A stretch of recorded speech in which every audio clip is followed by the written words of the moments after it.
And it has arrived with a whimper because Ricky Strom is here from TYT Sports to present it today. Damn, that was unnecessary. That was unnecessary. Go ahead, Ricky. Cenk, I'd like to start this off with a joke, if I may. Oh, no, for Christ's sake. Cenk, let me ask you something, man. What do you call a fake noodle? Oh, Jesus. A foodle. Incorrect. An impasta. Oh, Jesus Christ. How long can this go on? You want to fail on me, you asshole. Well deserved. Well deserved. All right, let's go. Respectfully disagree. All right, Jay Wang says, if you are a king or a president of any country, would you make religion illegal? Well, of course I would. I would crush it to smithereens. I'm an evil atheist. No. I believe in freedom of religion. I believe in the First Amendment. I think we have an awesome Constitution.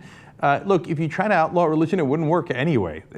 I believe in the free exchange of ideas. So I'm not afraid to take on any religion in a battle of ideas. If you ban things, that's what you're doing. You're afraid and you're running from them. I certainly would be against that. And by the way, before we go on, there is some chance that if you're not caught up with Game of Thrones on HBO yet, there could be some spoilers going forward. Just wanted to be clear on that. Now, keep going. Like right now. Like right now. Yeah. Mike Hunt, say that 3 times fast, says, would you be for the death penalty in the case of Joffrey?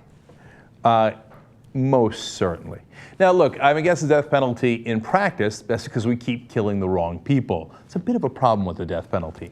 I'm not necessarily against it in principle. And if there's someone who is hideous and we are 100% sure if such a thing could happen, and in a series like the Game of Thrones, we can be 100% sure because it's not real, then I would say, yeah, go ahead and do as you will. Burning Bananas asks you, Cenk, what exactly is a TYT ban? And besides the blonde businessman, who was the other banned person?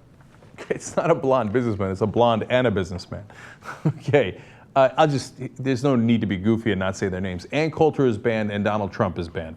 And a TYT ban comes when we believe you're not being honest. Like, I don't mind if you have the most atrocious opinions. We cover those all the time, right? But if we think you're faking it just to get media attention, that's when we ban you. And only 2 people have ever been banned. Those 2, they don't believe a word they say. They just go blah, blah, blah, blah, blah. Are you paying attention? So if we think you're not being earnest, sorry, gone, banned, okay? So that's what it is. Next. Lee Watts asks you, Cenk, what are your thoughts on pacifism?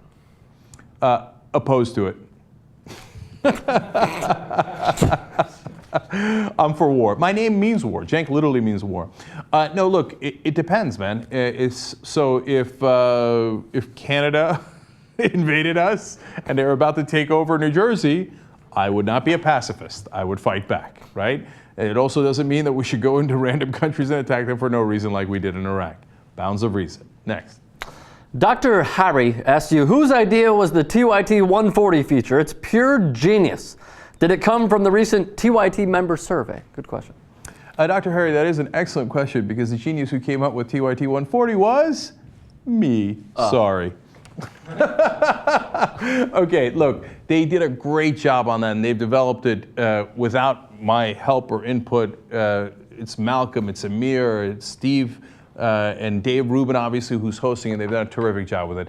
Our idea was initially to do a show that was contained in 140 seconds, like Twitter is contained in 140 characters. If I have to be honest, that was my idea. Next. Q Amos asks you, why is no one saying that a broken government is exactly what the GOP campaigned for, and they do their best to ensure it? Well, now you're saying it, and I'm doubling down on that. That's a great point.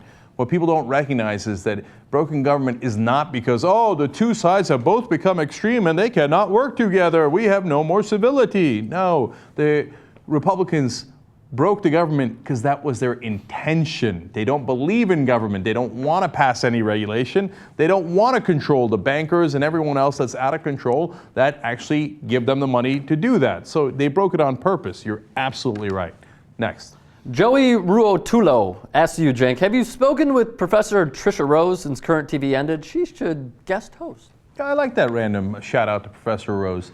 I actually just emailed with her the last week. But the problem is she's at Brown University, so it's hard to have her on as a guest host here in the studio. But if she's in LA, we'll do it. Next. I'm not going to even try to pronounce this name. Asks you, how come you guys always announce time in Eastern time as opposed to Pacific time? That's because the majority of the country is in the East. We happen to be in Los Angeles, but most programming is announced in East Coast time. It's a random question, but I like random questions. Next. Professor Dorkman asks you, you've been talking out of politics for a while. What was the breaking point for you to turn talk into Wolfpack? It was an evolution. There was not one moment where I was like, Wassikterland. We can do the news in 140 seconds. Okay, and it was like, oh, the money in politics. God damn it, why didn't I think of that earlier? Stupid. No, it was one story after another. They were all like, okay, who wins? Oh, the guy with more money. Who wins? The guy with more money. And eventually I said, hey, listen, I don't want to do a depressing show where I tell you the correct answer, which is the guy with more money is going to win on every single issue. I'd rather not do a show like that and do something else, go into entertainment or something like that, if that's what we're going to do. So I said, you know what? We're the Young Turks. We're different. We can actually get up and do something about it, and that's what led me to form Wolfpack. Next. Jeremy Effinger asks you, Cenk, loved Bane Uygur. Can we get that on the soundboard? Well, okay, Jeremy, that's a good note to end on. We don't need it on the soundboard because I'm Bane Uygur. I can just tell you, this is the instrument of your liberation. Gotham is yours. Deal with it as you please. Again. I refuse to accept that fail. I refuse to accept it. I see you, Jesus. I see you. This is the moment of your redemption. Okay, all right. Ricky, TYT Sports, everybody check it out. Thank you. We appreciate it. God bless. Go forward.